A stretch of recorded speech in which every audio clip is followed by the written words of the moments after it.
And joining us now from New York Times reporter Kate Zernike, also the author of Boiling Mad, Inside Tea Party America. Kate, thanks for joining us. Thanks for having me.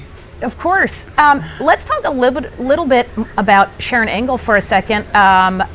We mentioned today on our show the fact that she was in Nevada questioning the fact that there may be Sharia law implemented in certain parts of this country, worrying about a so-called terrorist threat, a militant terrorist situation, involving Muslims in this country. You want to weigh in on that? And are you seeing this in any other in any other places where you have a Tea Party candidate, talking about this sort of thing?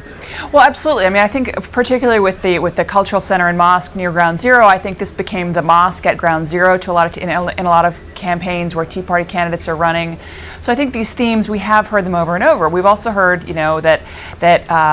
that we have enemies here that Democrats are enemies of freedom, and so I think this sort of extreme rhetoric has definitely been a feature of a lot of different Tea Party campaigns across the country.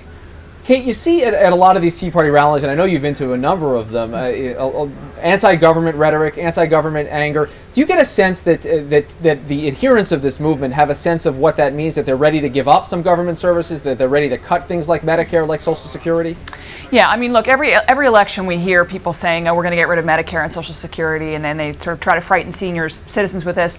But I actually do think that for a lot of Tea Party candidates who come at this from a real sort of libertarian point of view, or from a real, what they would say, a strict constitutional point of view, they believe that this is not the role of the federal government to have programs like Medicare and Social Security. They either think it should go to the states or go to charity. So I do think that absolutely Social Security and Medicare, phasing those out. Sharon Engel has talked about that. They also sort of have revived the old conservative chestnuts about getting rid of the Department of Education, the Department of Commerce. I think Rand Paul in Kentucky has also talked about getting rid of the Department of Energy. So yeah, it's just like, I mean, they look at the Constitution and say it'll authorize Congress to do about 22 things, and Congress has gone, run wild and is doing much more than that. Well, let's talk about 2012 for a second. David Plouffe gave a briefing to reporters yesterday where he said that 2010 and the Tea Party movement, this is just the tip of the iceberg. He said that they are going to be a very significant influence in the 2012 elections. Would you like to weigh in on that and what you think that their influence will be in the primaries coming up? Well, in some way, I think actually the Tea Party's influence this year has been so strong because these are midterm elections, and so they've been able to have more of an impact because turnout just isn't as high during midterm elections. So in some ways, I would disagree, and I think 2012 is going to be, I think they'll certainly be energized for 2012, but they're not rallying behind one particular candidate or another. When you talk to Tea Party people across the country, they don't rally behind one particular presidential candidate, for instance.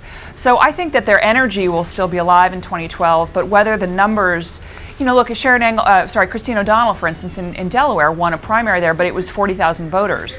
Those numbers, that's not going to matter that much in a presidential election. Or in our last 30 seconds here, Kate, I'm curious what you think the Tea Party caucus is going to look like. We've called them the Junior DeMints, and how are they going to act under Mitch McConnell's leadership next year? Well, I think they'll definitely rabble rousers, but yeah, I think it's going to be a little. I think Joe Miller talked about gridlock, and I think Rand Paul's talked about that too. So I think they're coming in and saying, like, let's stop up government, let's make them debate these tough choices. So I think it's going to be, I think it'll be fractious and very fun to watch, or interesting to watch. Gridlock not being a bad thing from their perspective, exactly. Because less Gridlock government being a does. Good thing.